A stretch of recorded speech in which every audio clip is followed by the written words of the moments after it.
I have the privilege of having my first IFBB professional wellness girl all the way from the UK, Mel Maguire. How you doing, Mel? Hello. Yes, I'm very well, thank you. How are you? Oh, I'm doing good. I really appreciate you doing this. You're my first wellness girl. You're actually the one and only wellness bikini figure and physique girl that ever returned my Instagram message. Well, I'm privileged to be invited. So yeah, uh, obviously I was going to take up the opportunity. Thank you very much. I really appreciate it. So, how long have you been a pro in wellness? Did you turn pro as wellness? Yeah, so it was 2020 that I turned pro. Okay. And what show That's was that 4 years you ago. turned pro? I did the Ben Weeder in London, Okay. All right. Watford, I think it was. Yeah, And you no, went. not Watford, Lee Valley. Okay. So you did the Ben Weeder in 2020, and that's a national level show. And did you win your division, or you won the whole thing, or how did it work? Well, the thing is, it was a little bit of a strange year because of COVID. Yeah. So originally that year, I planned that show was supposed to be in March. I did a regional in March, but then I didn't get to do the other show got cancelled because of COVID. Yeah, it was a crazy year. So yeah, so we was in lockdown. There wasn't any shows until September. I was still prepping. Luckily, I had access to a gym still, so it was all right for me. But obviously, a lot of athletes weren't able to do that. Yeah. I did the British final. Didn't get the result. That was for a pro card as well. I wasn't good enough that show.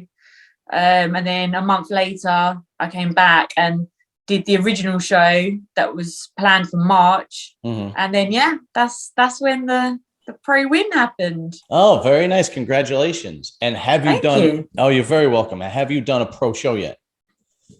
No, I haven't done one yet. I'm preparing for this year. Which show November. What show are you going to do? I'm planning on doing Spain, the Big Man Weekend in okay. Alicante. Yeah. That's a good show. Because it looks amazing. Last year, the Italian kid won. I forgot his name. The Open. I follow the bodybuilding, but the Italian guy won. And the year before that, in 2020, I think James Hollingshead won that show, right? Yeah, he won the Portuguese Pro, which is the big, yeah. Oh, he's a fellow country. So for people that don't know, let me break it down. I'm going to talk to my seven subscribers, like hello 7 subscribers. Yeah. I'm going to talk to my 7 subscribers as if they don't know anything about women's divisions in bodybuilding. So at the bottom, well, it's at the bottom. It's the most common is bikini. Yeah. Then you go up to figure.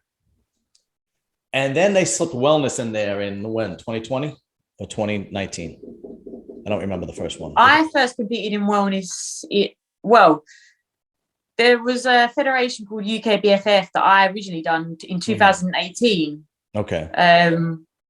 So they had a wellness in 2018. I don't think for IFBB. I think that's not UK wise. I think that was 2009. Yeah, that was 2019. Yeah, that 19. Was the first year I went for. They didn't have a pro card though. In the UK for that. They had the division, no pro card. Okay. So then they snuck wellness in there, which is the newest one. And then they have I said bikini, figure, wellness. Then they have physique, which is like small bodybuilding. And then they have my favorite, because I'm a bodybuilding fan, is women's bodybuilding. And then they have this like thing I don't know where you want to put it. It's called fitness. And it's like really talented girls. And there's not many that do it. They are really, it's very athletic and acrobatic and a lot of costumes and a lot of flips and athleticism. It's really, really fun to watch.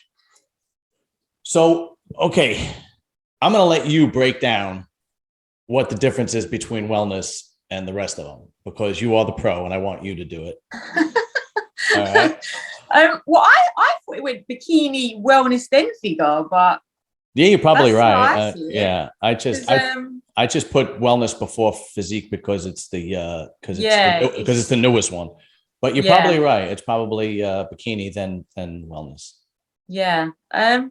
Well, basically, it's just a more developed lower body. So bigger glutes, quads, hams, calves. Yeah. And then the upper body is smaller, but you still got to have like cap shoulders. You still got to train upper body, but just not. You don't want the X frame like that you do in bikini, and obviously figure they're even bigger up top. So yeah, so it's basically figure with great legs and a giant caboose. That's really what it is. So let's be real. It is figure with a big ass, a muscular big ass, and great legs. That's for the most part. Who doesn't want that? And yeah. So personally, I think what's happening is they're basically just, I mean, I think what's happening is they are putting a division in for every single body type that just is willing to compete. They go, okay, like too many girls were getting like, points taken away for a big ass in bikini, and they're like, all right. Yeah. And legs too big in figure, and they're like, all right, well, let's just make a division for girls with a giant butt and and fuck it. All right, good. And now everyone wants to do it. I know everyone wants to do it. I know. People from figure want to come down. People from bikini want to go up. So well, at least you have to have some muscle development. So what I mean by that is like, all right, when you go to a local show, I mean, I don't have to tell you. I've competed in local shows. I was never good enough to do a national level show. I just was never big enough. And I would only do bodybuilding, right? But when you go to a local show, the two biggest categories is bikini and men's physique, because every person thinks that they could do it, right? Every girl that looks good in a bikini thinks they could do it. And every guy with abs thinks that they could do it. And then they get there and they get their ass handed to them and they realize that it's tougher than they think it is, right? Because it's true. I mean, and there's always like maybe a handful of bodybuilders, and there's like 2 physique girls, and there's almost no bodybuilding girls or fitness girls. So you get like, to the bigger local shows and the national level shows. And at least wellness has girls that are well-developed legs and shoulders and so on and so forth.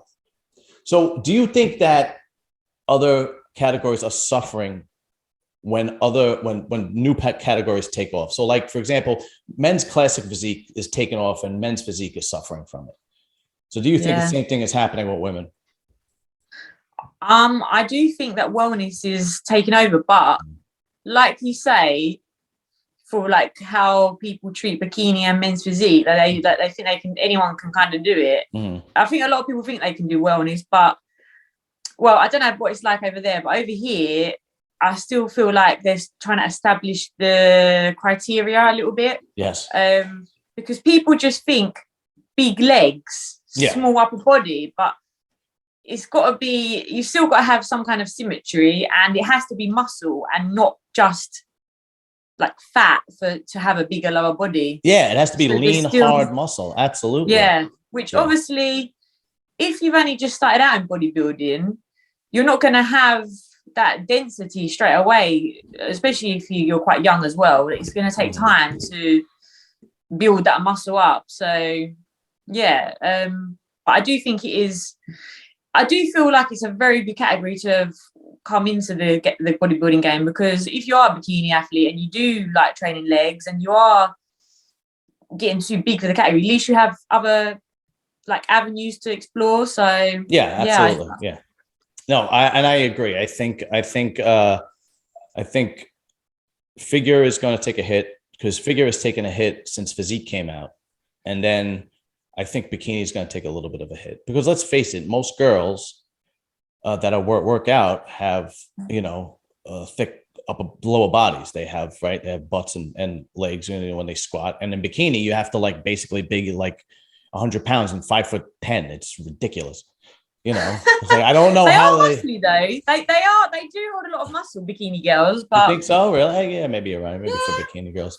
They do. I mean, if you get if you're competing in the pro league, I mean, obviously, yeah. But again, I don't know what it's like over there, but yeah, regional, like the amateur level. It's the same. Yeah, it's the same crap. It really is. It's the same. Yeah. It's the same thing. Like you used to be the bikini girls, and they have some glute tie-ins and everything. It's so like, I don't know if you watched the Arnold Classic last night, but I was watching it, and it was the commentators were Dennis. Dennis James, Fuad Abiad. I forgot. I think I don't remember the bikini girl name. I think she was the bikini Olympia winner. And then somebody else, I don't know, some doof. I have no idea who he was, right? And Dennis James was like, I don't know. You could literally jumble the top 5 up in bikini, and you know. I don't understand how they judge, because every single girl looks completely different to me. So I don't know how they do that. Yeah, I don't know either. They all, but at least with wellness, there is some muscularity that you have to judge, Yeah. And you see, I was thrown off a little bit because I think you're right. I think because the girl who won was, if I can, I'm not going to kill her name, Piera Nunez. Issa. Yeah, I just call it Issa, but Issa. Okay. Yeah. And the girl who came in second, I thought was going to win because her butt was huge. So Angela. Yeah, Angela Borges or whatever. Yeah. Like literally, she could knock out the left side of the auditorium. And I was like, oh, there's your winner. But no, apparently not. It's not the biggest butt. It's I guess the butt has to be symmetrical with the legs as well. Yeah, right? They're looking for, that's what I mean. Like, they're looking for loads of things. It's not just, big butt, big quads, big. Mm-hmm.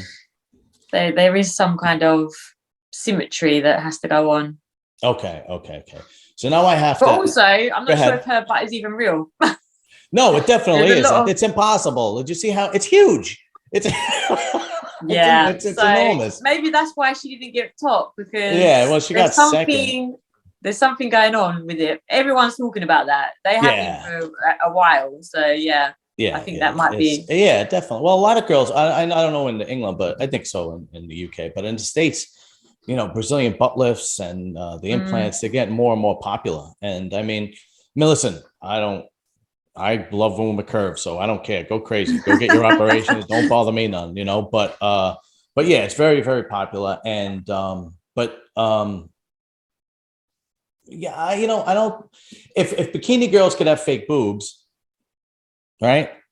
Then I guess you could have a fake butt and wellness. I don't. No, you can't. No, you can't. Work for that. Okay, all right. Forget 3 more leg days. Work for it. Oh, all right. Never mind then. All right, Angela. Angela, you're screwed, right? That's her name, Angela? Yeah.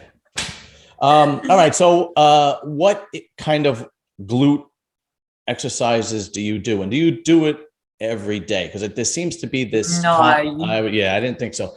There are girls in the gym. I just came from the gym, actually. And I ran home, and this is my protein shake I'm finishing, right?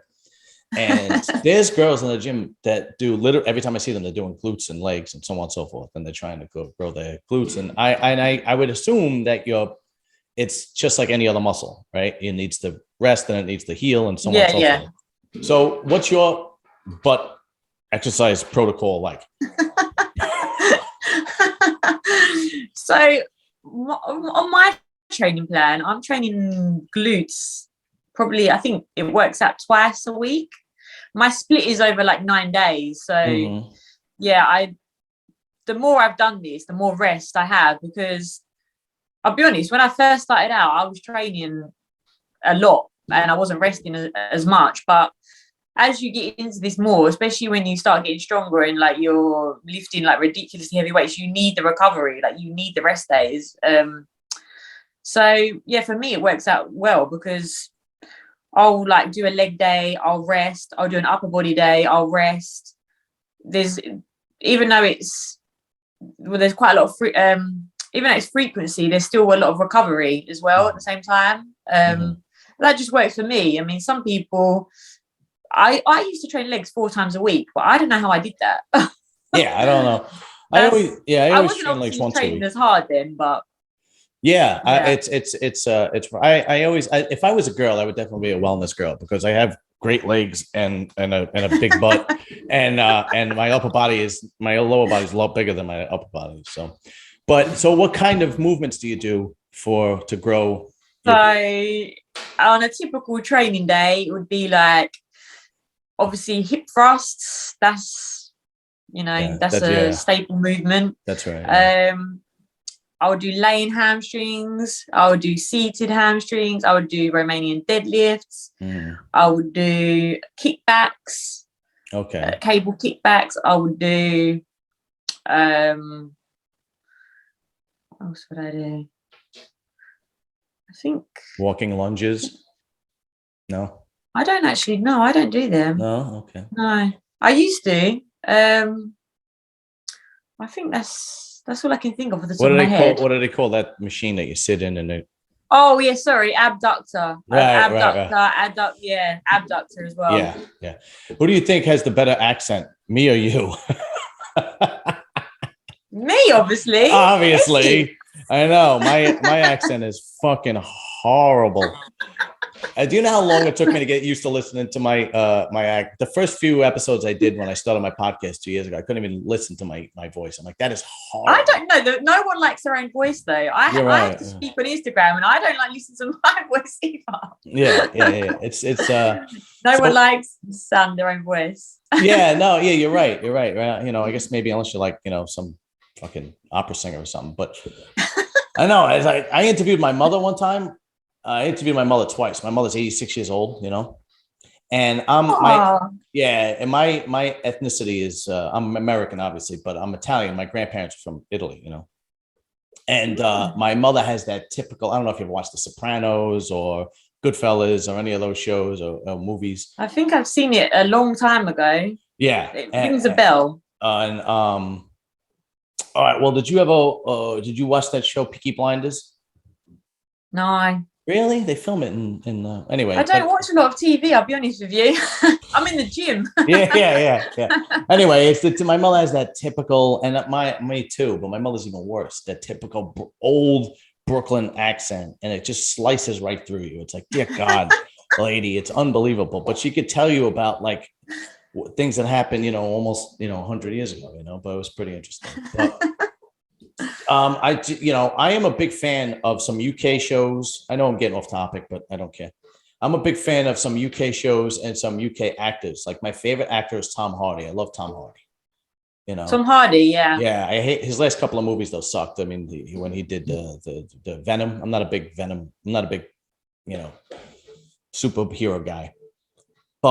And then I like Christian Bale, and I love the show Peaky Blinders. I think that's a great show. And just I've never seen it, but I've heard the hype about it. I've never seen it though. You would definitely like Peaky Blinders. It's good. It's definitely good. It's definitely. All right. When I got some free time, I'll check it out. Yeah, definitely. All right. So did you see the results of the rest of the Arnold Classic? What, the wellness? No, the rest of the Arnold, the Open. Oh, other results. I saw the bodybuilding because Samson, Yes, I interviewed Samson.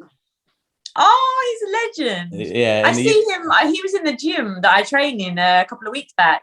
Yeah, he done some posing, and like honestly, everyone that was in there watching, their jaws would just drop to the floor. He was like insane. Yeah, he was absolutely crazy. Yeah. And he's like he's the loveliest guy as well. So he deserved it. Yeah, he came in fourth, and I'm a big fan of his, not because he did my show, but because he looks phenomenal. You know what? Yes. I don't know if you follow the Open much, but he reminds me of Sean Roden in like 2012. Sean Roden just passed away recently. And he was that. Yeah, I don't. Yeah, the 2000. I don't know what he looks like, but I don't know. 2000. Back then, he won Mr. Olympia in 2018, right? Yeah, 18. I think 18. And in 2012, everybody was saying, if this guy just puts on 10 more pounds of muscle, he could be Mr. Olympia. And that's exactly what happened. And I feel like Samson is that same guy. Like, my God. Yeah, people are saying that though. They're saying if he can just. And he can. He's got great trainer, and he's got great genetics. I mean, looks phenomenal. It was just ridiculous. He came in fourth. He looked great. He deserved it. Definitely. Yeah, he definitely deserved it. What'd you think of 1 and 2 of Brandon Curry and William Bonac? Did you take a look at those? Yeah, they're crazy. Yeah, They're unreal. a lot of people thought William Bonac should have won. Yeah, Yeah, I saw that as well. me too. Yeah, me too. I think he should have won too. But I mean, I don't know. Listen, whatever. Brandon has a beautiful physique, but so so Samson Dowder is in your gym, and did you get all like crazy? Oh my God, it's Samson Yeah. Dowder. You did.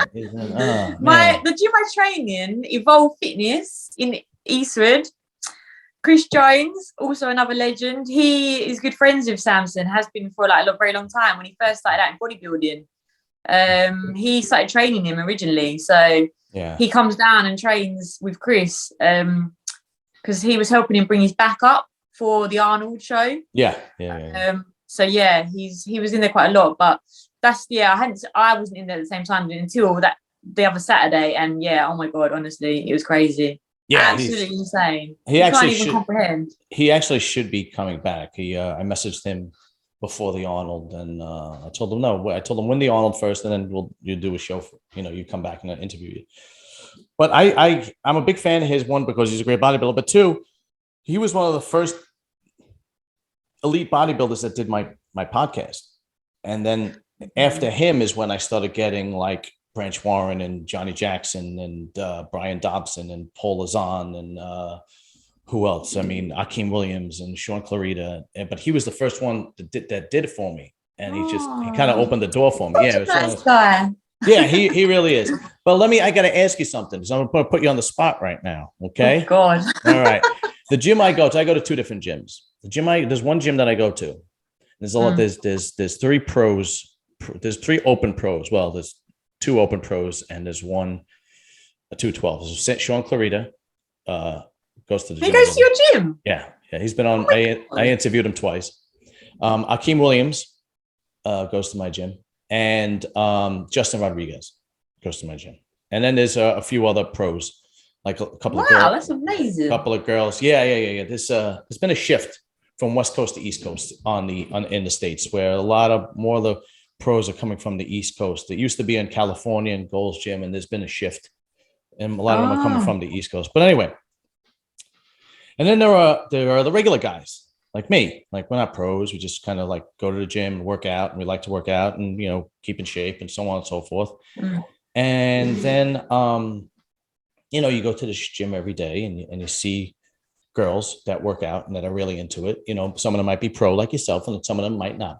And they don't acknowledge you. They don't say hello to you. You're pretty much invisible to them, And then Justin Rodriguez walks in, and it's, they're dying to have a conversation with him, and they're all like, oh, it's Justin. Oh, and all the other guys are like, oh, well, excuse the shit out of me. So are you one of those girls, or are you nice to everybody else? Oh, literally, yeah. I like chatting. I love training, but I like talking a lot as well. So I'll chat to anyone that will listen to me. Let's see about that. But yeah, obviously I train hard, but yeah. No, I'm not like that at all. Listen to this. This is God's honest true story. Okay, I swear to God. Not kidding. I'm not kidding. True story. My wife owns a hair salon, right? She has a hair salon, nail salon. Right next door is a bakery. Okay. And the girl that owns the bakery, she's very nice. She always says hello to me. She goes to my wife's place and gets her hair done and nails done and all that crap. And then when I go in there, she's very nice. And she has a girl that works for her. I'm not going to name names because there's several girls that work for her. They don't watch my channel. They just don't. So I'll go in there, and like, if I go visit my wife, like on a weekend when I'm not working or whatever, and then I go to the bakery next door, because it's all like protein bakery stuff, and I'll really? It's pretty cool. It's actually really good. And wow. Yeah, I'll go next door and I'll see the girl that works for her, and she'll say hi, hey John, how you doing, blah blah, and whatever, so on and so forth. And then that girl goes to the same gym as I go to, and I will be literally 3 feet away from her, and she ignores me like I don't exist. And I'm literally looking at her like, and she just walks on by. Do you know what though? Don't say she's oblivious. Don't I'm don't in my don't say she's When I'm in oblivious, because when Justin Rodriguez walks in there, she's not oblivious, right? When Akeem Williams is there, she's not oblivious. Only with me. Sometimes you just zone out though. You're in your own little world, and maybe that's what's happening. No, she's a snob. No, she's a bitch. That's really what happens. I'm too low down in pro league to be like that. When I get higher up, maybe I'll say. Oh, okay. Yeah. Then I'll message you when you win the Olympia Wellness, and I'll message you, hey, and you'd be like, I only do Generation I, and excuse me. Yeah. No, I would never be like that. Thank you very much. So are you ever planning on coming to the States for? I would actually love to compete in the States. Like that would just be amazing, because I don't. Everything's just so much bigger and better, isn't it? In America. Have you ever gone to the Olympia or the Arnold Classic? And it's ridiculous. No. I've only been to America once. That was to New York, and that was a very long time ago now. So yeah, that was. I lived 20 minutes from New York. What's that? I lived like a half hour from New York City. Oh, really? Yeah. I mean, I loved it, but that was nothing to do with bodybuilding then. But yeah, I would love to compete there one day, but I need to get good first. I would only go there if I was bringing something. Yeah. Crazy. But you have plenty of time. You've only turned pro 2 years ago, not even. Yeah, right? yeah. And so you got plenty of time to improve and whatnot. And do you do you have a coach or anything? Yeah. Oh, and is coach. Okay. Do you want to give Rob, her a Team LRF? Oh, Rob, what is it? It's Rob Witt from Team LRF. Okay, I don't know who that is. There's so many coaches. I have no idea. There's too many freaking He's coaches. like he's the best in the UK. Wow, that's pretty impressive. Yeah, that's pretty impressive. Then he's turned the most number of people pro. He's got the most. Really? Yeah, he's got a very good record. Oh, yeah. Good. And is he very, no pun intended, is he very hands-on? I don't mean it literally, but I mean, and I mean, he's not, No, he's very good. Yeah. Oh, okay. Good. I mean, he got me a pro card, so yeah. I mean, all right. Yeah, that's good. Yeah, that's pretty good. My off season's going really well, so. Yeah, because that's good. There are some coaches that they like literally, like you just email them pictures and they go, okay, do this, and then I'll see you next week, and they're like, okay. And then there are other coaches that literally take you by the hand, so it all depends, I guess. And it also depends on what you react better to. Yeah, no, definitely. Like, do you need a cheerleader or do you need somebody that's like, Mel, you look like shit? No, I just need someone just to give me instruction, and I just do it. Like, that's how I operate. Yeah, I need a cheerleader. When I used to compete, I do. I need a cheerleader because you always think you look like shit. You know what I mean? Well, I always thought. Oh yeah, when you're on prep, you're like that. You just messes with your mind. But yeah, and my wife is no help. When I used to compete, my wife was like, "You look fine." She doesn't tell you look good. Yeah, no, not at all. She's like, "You're fine." I don't know what the hell your problem is, and I'm like, "Oh, just give me give me look, you're gonna win." And she's like, "No." So I always had I only had 2 coaches. I didn't do it for that long. I did like 4 shows, and then I'm like, this is ridiculous. I'm gonna get killed. I've only had 2 coaches as well. Oh yeah, and one guy was a big cheerleader, and the other guy wasn't much of a cheerleader, but he was just a lot more like detailed oriented, But he was the guy that was like, all right, do A, B, and C, and I'll see you next week. And I'd be like, okay. The other guy was like, do A, B, and C, and wow, look at the improvements you're making. You look fantastic. And I used to be like, oh, thank you. I like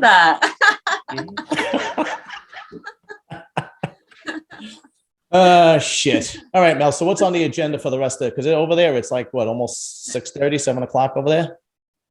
Yeah. I was at a posing seminar today. So yeah, I only got back recently. Okay. Then I guess I'll eat for the rest of the evening after this. That's good. Well, listen, I want to keep in touch. And if you, when you compete in the States, let me know. And then maybe, if you compete at the New York Pro, because I always go to the New York Pro because it's not far from me. Oh my God, that would be insane. That would be an amazing competition to do. Yeah, you really should. I mean, because the New York Pro maybe next year. Yeah, I think the Arnold is invite only, right? Yeah, the Arnold's invite only. and the Olympia, you have to, qualify. But I think the New York Pro, you could just kind of register and go, yeah. And so if you do that, then I'll be there this year with a friend of mine.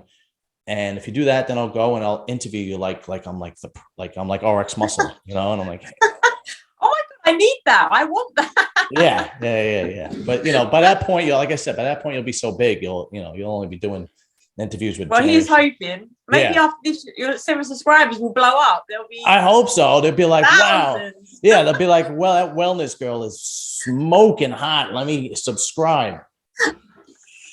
All right. Maybe you'll have even less. It could go the other way. I doubt that very, very much. The only way I would have less is if I asked you to give us a glute shot. Like that would probably be the only way. People are like, oh, they would cancel me or something like that. But all right, Mel, thank you very much. I really appreciate you doing this. And I will let you know as soon as it's out. I will send it to you. Oh, and you got to send me. Well, I could just take a picture from your Instagram, but send me a picture that you like. So I'll put it on as my thumbnail, whatever picture you like. You don't have to, whatever you want, and because I got to put it up as a thumbnail, and I'm going to be like, interview with Mel Maguire, IFBB Pro Wellness Division. All right. I will do. All right. Thank you very much. Thanks so much for having me. Oh, we'll definitely do it again. I'll talk to you soon. Yeah. Maybe before my pro show or after my pro show. Definitely. When is your pro show again? November. Oh, definitely. 27th. Alicante, big man weekend. Oh, that's right. Okay. If you want to do it right before, we can. I don't know what kind of shape you'll be in. I mean, mentally, because I know you guys are drained a week or two before. It's tough. But otherwise, you do it right after, because then you'll be fat and happy all over again, and you'll be willing. Fat and happy. Yeah, you'll be fat and happy again right afterwards. We'll definitely keep in touch, Mel. Okay, awesome. All right. Bye-bye. Cheers. Bye.